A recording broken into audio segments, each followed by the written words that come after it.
Please enjoy this brief history of the VFW National Home for Children, a veteran service organization that has been providing help, hope, and honor to the families of our nation's war veterans since 1925. Many of the social safety nets that exist in our country today were not available to American families in the 1920s. In 1922, a young lady named Amy Ross observed the trials and tribulations of veterans on the streets of Detroit, Michigan, and she was actively seeking solutions to their woes.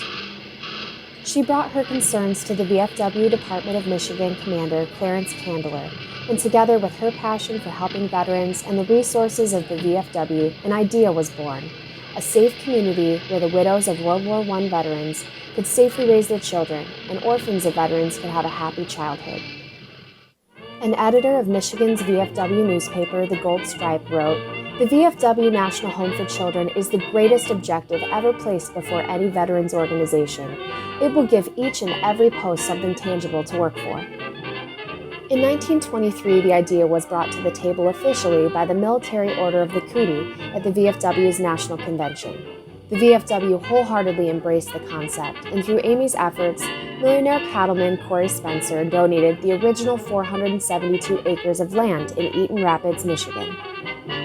On December 6, 1924, the National Council of Administration approved the idea of the VFW National Home. Articles of incorporation were prepared, and on January 7, 1925, the dreams of Amy Ross, Corey Spencer, and the Military Order of the Cootie had at last come true. The veterans of foreign wars had taken a giant step forward in fulfilling its pledge to honor the dead by helping the living. On March 2, 1925, Sergeant Edward Pollett traveled from halfway Michigan to pick up his retirement check at Fort Wayne in Detroit.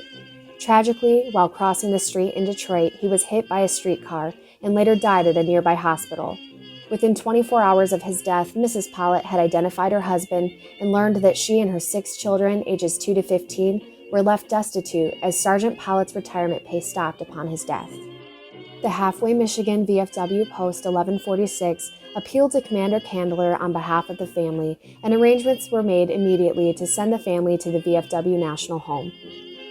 On March 9, 1925, Mrs. Pollett and her 6 children entered the VFW National Home as the first residents. A 1925 article in the Foreign Service stated, "When we add the buildings, which we will from time to time, we're going to keep to the one plan of early American architecture. Of course, buildings will have different designs and shapes, but will be true types of American architecture. In no way," it goes on to say, "will this home be institutional, for the plan of the trustees is to have homes taking care of 6 to 12 inhabitants, giving the true family spirit." In the beginning, the National Home was a working farm and functioned very much as its own little village. They raised cattle and sheep and farmed the land. They had their own meat packing plant, dairy operation, grocery store, and laundry services.